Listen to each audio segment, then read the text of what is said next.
Une ex-plémate pourra parler publiquement de sa liaison supposée avec Trump. En août 2016, l'ancienne mannequin aujourd'hui âgée de 47 ans avait vendu, pour 150 000 $ à Ami, éditeur de l'hebdomadaire à sensation nationale Enquiré, le récit de cette liaison que le président a nié.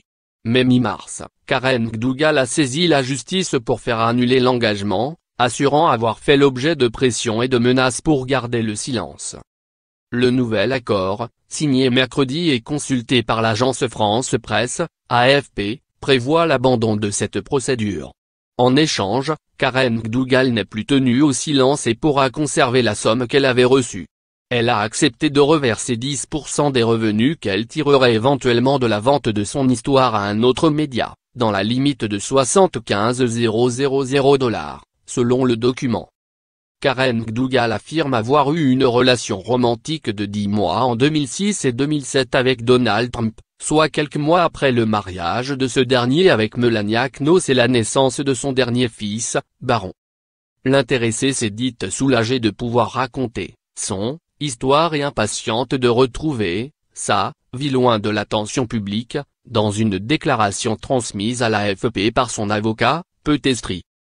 De son côté, Ami s'est dit satisfait de l'accord, précisant que Karen McDougal apparaîtrait en septembre dans l'un de ses titres, Mon Journal, avec un article sur elle.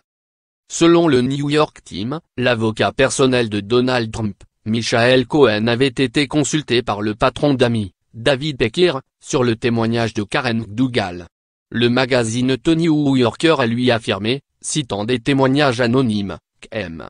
Pecker et le National Enquirer avaient finalement choisi de ne pas le publier pour préserver Donald Trump, ce qu'ont démenti catégoriquement les intéressés. Lire aussi. Le New Yorker lève le voile sur une autre infidélité de Donald Trump. L'affaire McDougal s'ajoute à celle de Stormy Daniels, une actrice de films pornographiques qui affirme avoir eu une relation sexuelle avec M. Trump, également en 2006. Elle aussi avait conclu un accord de confidentialité, mais avec Michael Cohen, dont elle veut aujourd'hui se défaire. Lire aussi. Donald Trump dénonce une situation honteuse après la perquisition de son avocat. Le bureau et le domicile de Michael Cohen ont été perquisitionnés le 9 avril.